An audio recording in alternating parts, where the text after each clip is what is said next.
आप सभी का स्वागत है साहिल पांडे अकेडमी में। तो चलिए शुरू करते हैं आज का अपना 31 अगस्त का करंट अफेयर। हमारा पहला क्वेश्चन है, हाल ही में सकल पर्यावरण उत्पाद सूचकांक शुरू करने वाला पहला राज्य कौन सा बना है? इसका सही आंसर होगा उत्तराखंड।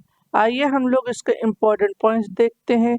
उत्तराखंड सकल पर्यावरण उत्पाद यानी कि ग्रोस इन्वायरमेंट प्रोडक्ट जेप सूचकांक को लागू करने वाला पहला राज्य बना है। इस सूचकांक का उपयोग राज्य के पारिस्थितिक तंत्र के विकास को मापने के लिए किया जाएगा।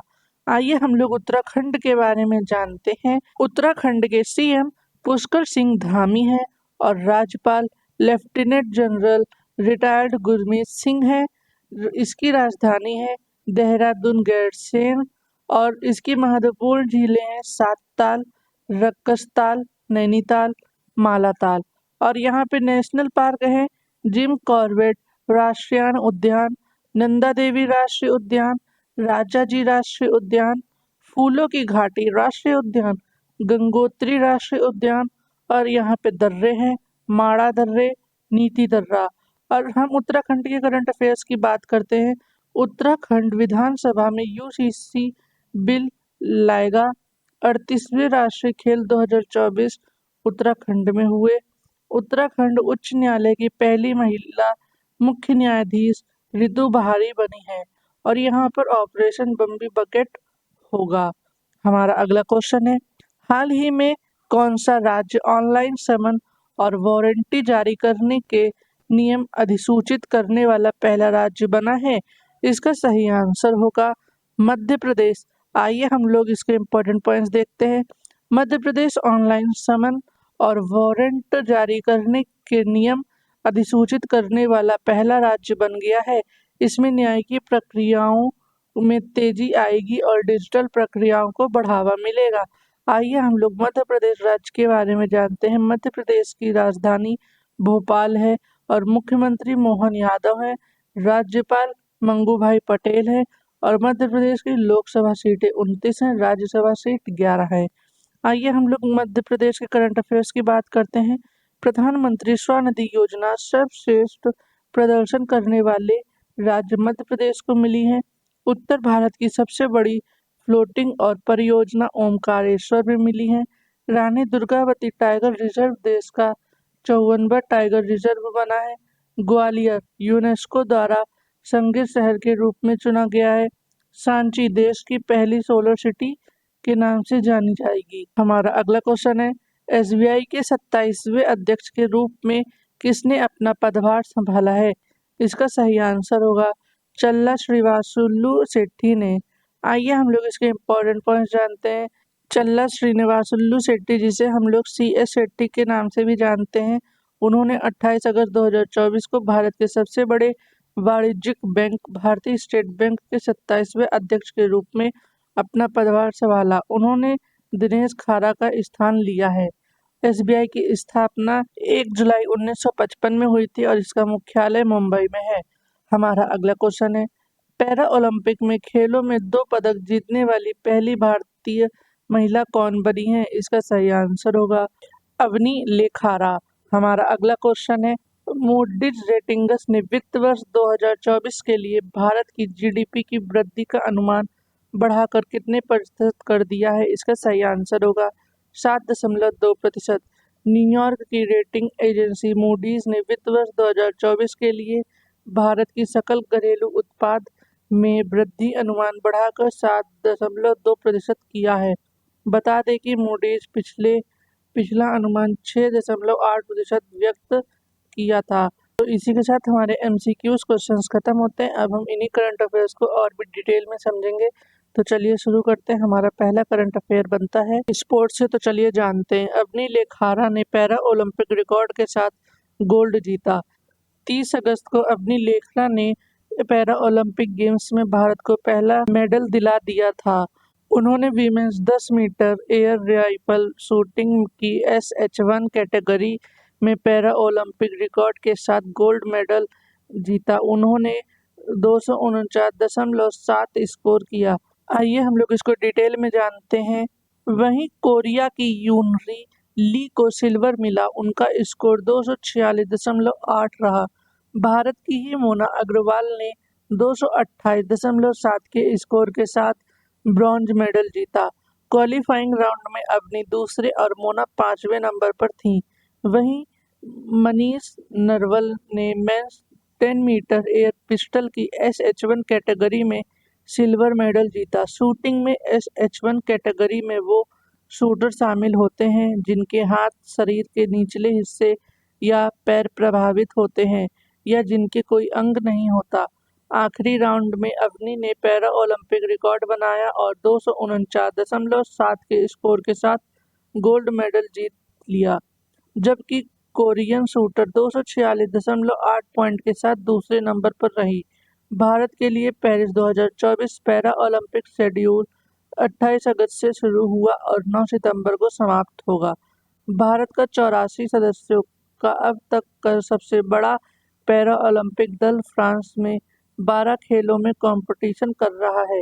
टोक्यो 2020 पैरा ओलंपिक में भारत ने 19 पदक जीते थे, जिसमें 5 गोल्ड, 8 सिल्वर, 6 ब्रॉन्ज मेडल शामिल थे, जो पैरा ओलंपिक खेलों में भारत का अब तक का सबसे अच्छा प्रदर्शन रहा है। हमारा अगला करंट अफेयर बनता है प्रोजेक्ट से, तो चलिए जानते हैं। ग्लोबल फिनटेक फेस्ट में शामिल हुए पीएम मोदी। प्रधानमंत्री नरेंद्र मोदी 30 अगस्त को महाराष्ट्र के दौरे पर गए। वे मुंबई के जियो वर्ल्ड कन्वेंशन सेंटर में ग्लोबल फिनटेक फेस्ट में शामिल हुए। इसके बाद पालघर में पीएम मोदी ने सिडको ग्राउंड में 76,000 करोड़ के नई प्रोजेक्ट्स का उद्घाटन किया। इसमें वाधवन पोर्ट प्रोजेक्ट भी शामिल है। आइए हम लोग इसको डिटेल में जानते हैं। ग्लोबल फिनटेक कार्यक्रम 28 से 30 अगस्त तक आयोजित हुआ है। इसमें 800 से ज़्यादा स्पीकर और 80,000 से अधिक प्रतिभागी शामिल हुए। आरबीआई गवर्नर शक्तिकांत दास और SEBI प्रमुख माधवी बुच भी कार्यक्रम में पहुंची। पीएम मोदी ने पालघर के सिडको ग्राउंड में 76,000 करोड़ के कई प्रोजेक्ट्स का उद्घाटन और शिलान्यास किया। महाराष्ट्र के दौरे पर पीएम ने पालघर में लगभग 1560 करोड़ रुपए की लागत से 218 फिशिंग प्रोजेक्ट का शिलान्यास किया।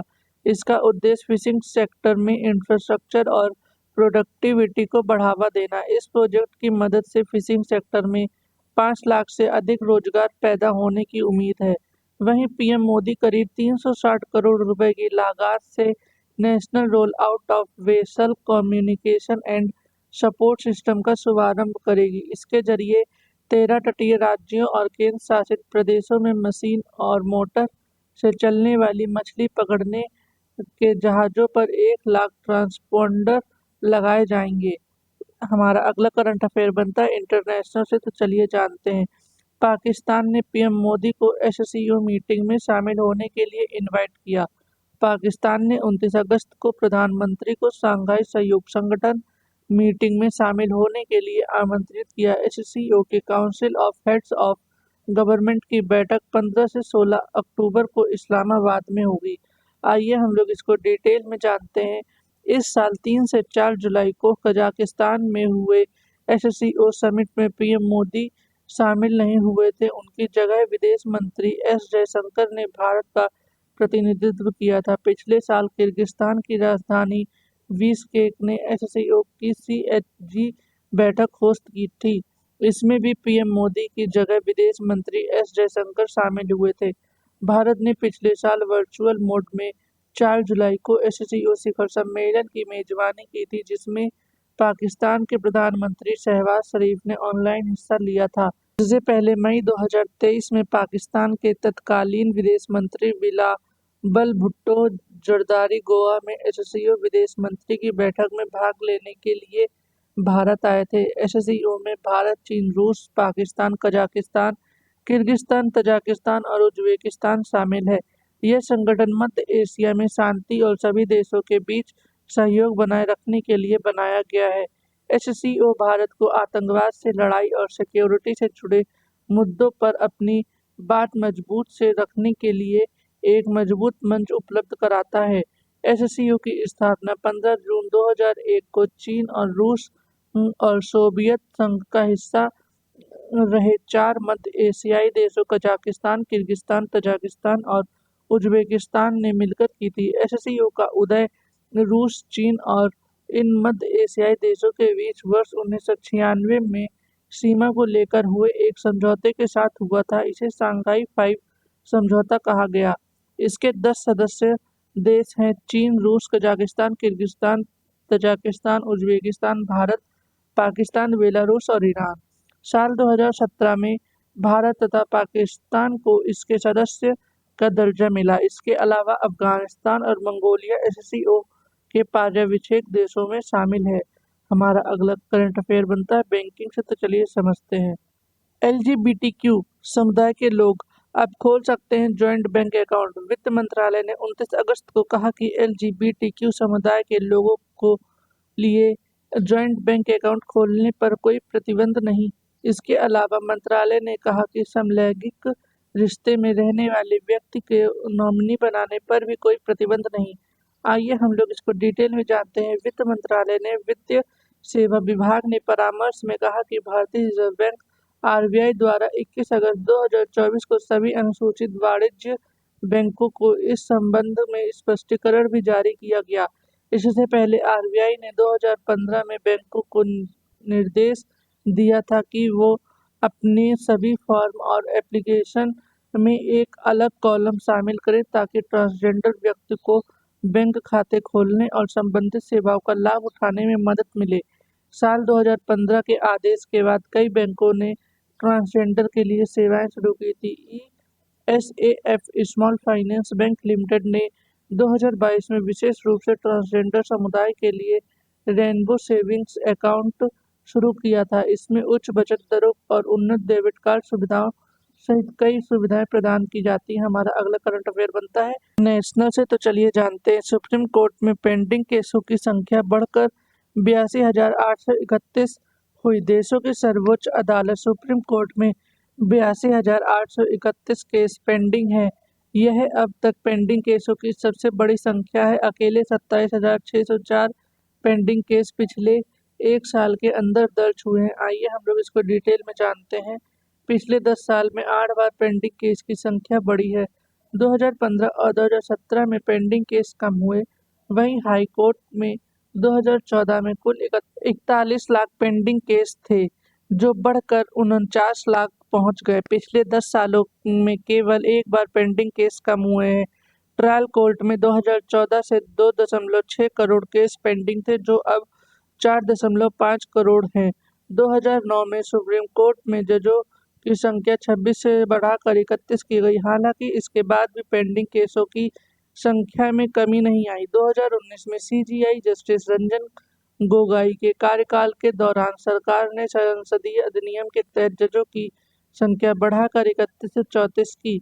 इसके बाद भी केसों की संख्या 87,000 से बढ़कर 60,000 हो गई है। 2020 में कोविड महामारी का असर सुप्रीम कोर्ट के जस्टिस डिलीवरी सिस्टम पर भी पड़ा है। इसी के साथ आज के हमारे करंट अफेयर्स खत्म होते हैं। वीडियो को लाइक करें, शेयर करें और सब्सक्राइब करना बिल्कुल न भूलें। हम कल फिर मिलेंगे अपने डेली करंट अफेयर्स के साथ में।